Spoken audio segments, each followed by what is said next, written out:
Baby, can you focus? So yeah, let's go over the price per. Hey guys, welcome back to my channel. Today's video is going to be another half and half. Today I'll be comparing two powder foundations na sikat ngayon sa Pilipinas. This is the Vice Cosmetics Duo Finish Foundation. Ito naman si Maybelline Fit Me Skin Fit Powder Foundation. If you're still new to my channel, yung half and half ko po, sinusuot ko yung dalawang products at the same time. Kasi to truly compare two products, dapat suotin para makita talaga natin kung ano yung difference nila. Na-film ko na to 3-4 days ago, but I had to scratch or delete the video kasi nawala ko yung proof para sa inyo. Iba kasi itong mga lighting na to mga best, medyo deceiving siya. So I was taking a video using this phone para makita nyo talaga as in super close up yung skin ko. Pero guys, na-delete ko siya kasama yung mga Instagram stories. Tapos marami sa inyo nag-message sa akin sa Instagram na ate, paki-check yung recently deleted album. Ako kasi mga best, kasi puno na tong phone ko, dinidelete ko agad yung recently deleted. So yun, hindi ko man lang tinignan kung ano yung meron doon, diretso delete agad. Yung format na ginawa ko sa pag-review ko sa dalawang powder foundations na to, nung first time ko silang ginamit, I'm gonna do the same thing today. I'll use both powder foundations, wet, dry, and then gagamitin ko din sila mga best as a setting powder kung okay lang ba. So if you guys are curious about my thoughts and you're wondering kung alin dito yung nagustuhan ko or meron ba akong nagustuhan sa dalawa, then keep on watching. Let's talk about the packaging first. If you put these two side by side, makikita nyo na mas thicker ng konti si Maybelline compared kay Vice. Pero pareho lang naman sila na plastic. Ito metallic na pink, ito naman black and simple lang. So if you ask me which one I like better, of course I like the Maybelline better kasi gusto ko yung ganito, simple lang. If you like pink colors, and of course you're gonna love the Vice Cosmetics packaging better. So this is how it looks like. Merong Vice dyan. When you open it, it comes with a mirror and andito yung sponge niya and andito yung powder. Yung powder merong Vice na naka-emboss pero medyo na-erase na siya kasi nagamit ko na nga to.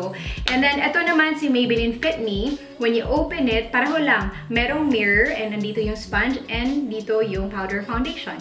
Yung presyo naman nila, si Vice Cosmetics, 245 pesos. Super duper affordable. Si Maybelline, medyo mahal ng konti, 349. Pero nabili ko to nung nag-sale sila. So, 299 pesos na lang yung nabayaran ko.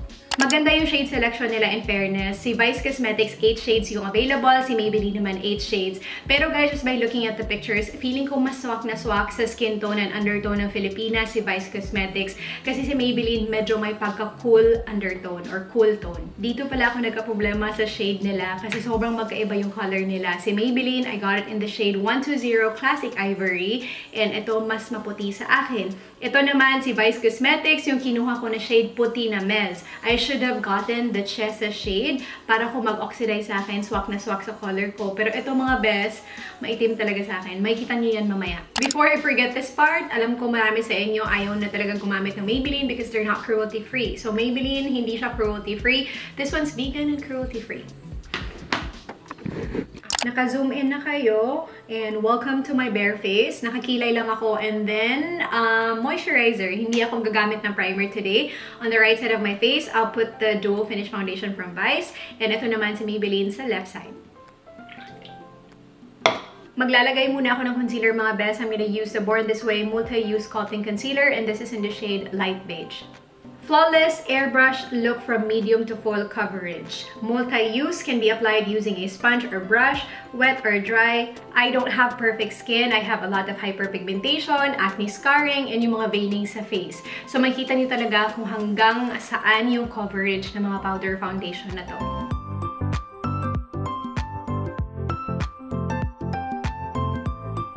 This powder is very soft, so even if you use your sponge, meron talagang kickback. Ita-try kong i-build up dito na area mga best and takpan yung mga hyperpigmentation ko na malalaki, kung matakpan ba siya. Pero hinay-hinay lang kasi this powder has the tendency to cake up, so careful lang talaga when you use this powder. Tinry kong i-build up yung coverage dito and this side right here para matakpan yung malalaki kong hyperpigmentation, pero hindi talaga. So for me, this is not a full coverage powder foundation. This will only give you light, buildable to medium coverage.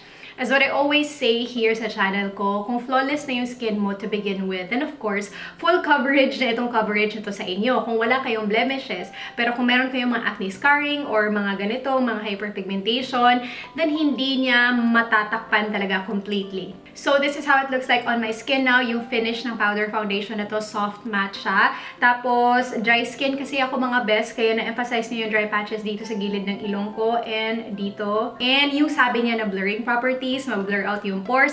I don't believe on that claim kasi kitang-kita talaga yung pores ko dito. So, hindi niya na-blur out yung pores ko. Pasensya na mga best ha, na-apply ko na yung first layer ng Maybelline Fit Me Powder Foundation. I forgot to hit the record button. Pero bago ko ituloy yung pag-build up ng coverage dito sa left side, gusto ko munang sabihin sa inyo or basahin yung claim ng powder foundation na to. It says here, delivers an ultra-smooth, poreless coverage made possible by blurring pigments.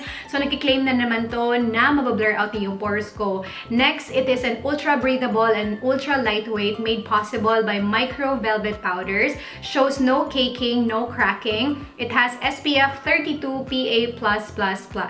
So, I'm gonna try to build up the coverage para makita natin kung hanggang saan yung coverage ni Maybelline Fit Me Powder Foundation. Ito yung question ko mga best nung first time ko siyang tinry kasi wala talaga siyang coverage. Yes, light yung coverage niya pero hindi nga siya napupush na maging medium coverage eh. I tried to build up the coverage pero ayaw talaga, hanggang light coverage lang. And kitang-kita naman mga best, diba, na light lang talaga yung coverage niya. The good thing about the claim though, kasi sinasabi niya na no caking and no cracking. So kahit ilang beses mo i-build up itong Maybelline Powder Foundation na to, hindi siya nagka-crack or hindi nagki-cake. Pero yun nga lang, light lang talaga yung coverage niya. Gagamitin ko tong phone ko para makita nyo talaga. Kitang-kita dito sa phone ko yung mga blemishes ko sa mukha, pati yung vein ko, hindi talaga natakpan kahit anong gawin ko. And yung dryness, as in sobrang na-emphasize yung dryness dito sa ilong ko. I know, para akong nagdoble cara kasi iba-iba yung color ko sa right and left. Pero let's talk about the finish first. Pareho lang sila na soft matte yung finish and pareho lang din sila na na-emphasize yung mga dry patches ko sa ilong and sa upper lip ko. I'll take off my makeup and then let's try the wet method. Iwawash ko lang ng water saglit. BRB. Again, sa right, si Vice. Sa left naman si Maybelline. I have two damp sponges in here. Pero yung damp na pag-squeeze mo, wala ng water na lumalabas. Ganon na damp. And then, gusto ko lang kayong i-warn or bigyan ng heads up. Huwag kayong ma-shock. Kasi itong si Vice Cosmetics, if you use it wet, mas grabe siyang mag-oxidize. Kanina nag-oxidize siya, diba? Pero mas grabe talaga pag wet method.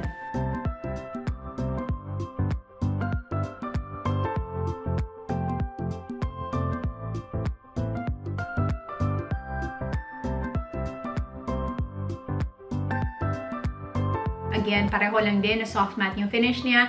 Wala namang pagkaiba sa coverage kasi Vice Cosmetics, medium coverage, Maybelline kahit wet na, light lang din yung coverage niya. Although si Maybelline hindi naman in-indicate na pwede siyang gamitin wet, pero wala naman nangyari. Same lang din nung in-apply ko siya na dry. Yun lang din yung look talaga. And yung finish niya mas better for me. Kahit light coverage siya compared to the Vice Cosmetics. Kasi ito guys, mas you can tell dito sa ilong ko na area and dito talaga sobrang cakey niya. And ganito din yung nangyari nung first time ko siyang tinry. Wait, mag-video ako dito sa phone para makita nyo. Ito yung sinasabi ko na area na cakey and namumuo yung powder and dito din. One more test, i-apply ko muna yung foundation ko and gagamitin ko sila as setting powder. And nung first time ko silang tinry, mas nagustuhan ko talaga as setting powder compared to when I use it alone or use it dry or wet.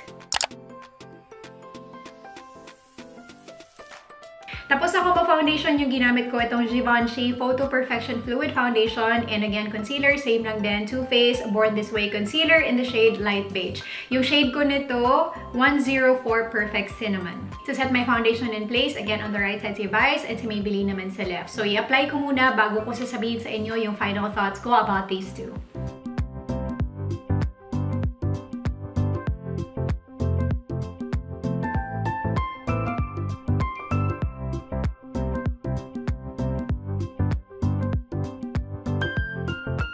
I'm done with my makeup. Medyo maganda na ako ng konti. I'm gonna zoom you guys out a little bit so we can talk. I know you guys are gonna ask what's on my lips. So ito yung suot ko ngayon. Haya Baya Bayu from Vice Cosmetics. This is my favorite color sa matte lipsticks niya. Hindi na ako magpapaligoy-ligoy pa mga best. Gusto ko lang sabihin sa inyo na hindi ako na-impress sa mga powder foundations na to. I have 3 powder foundations here na ma-recommend sa inyo. Wait lang. These are the 3 powder foundations na sobrang love na love ko talaga. I'll start with this one. This is the AQUASURANCE Compact Foundation from JCAT. If you have dry and normal skin, you will love this one. It looks super duper good on the skin. This will provide a medium to full coverage. Sobrang ganda na to. Super finely milled, super duper beautiful on the skin. I'm not sure kung meron na to sa Philippines. Let me know in the comment section below kung na-try nyo na to.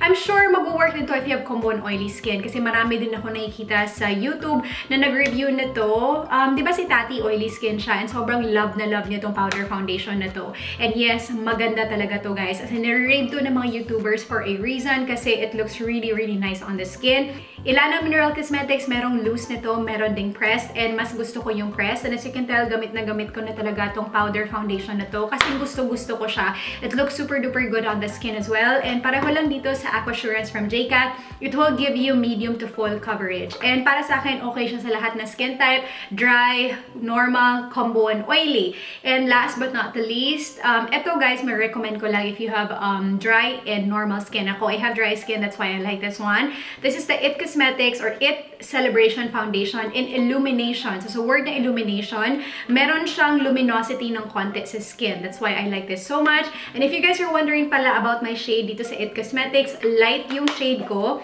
Sa Ilana naman, hala ka bes, wala na akong shade dito. Nakalimutan ko na siya. Balikan ko na lang yung review ko or ililink ko dyan sa description box. And sa AQUASURANCE Natural.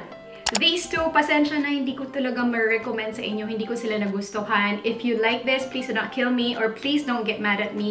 Peace, friends pa rin tayo. Let me know lang, advice kayo sa baba kung ano yung ginawa niyo para mag-work itong mga powder foundations na to sa inyo. And if you're like me na meron na nito and hindi mag-work sa skin nyo or hindi talaga mag-work as powder foundation, use it as a setting powder. So okay naman siya as a setting powder. As you can tell, maganda naman siya as a setting powder but not as powder foundation. So yun lang guys for this review. I hope nakatulong to sa inyo and I hope nagustuhan niyo to. Please do not forget to like and subscribe if you haven't already, and may your brow game be as strong as your coffee today. Love you. Bye!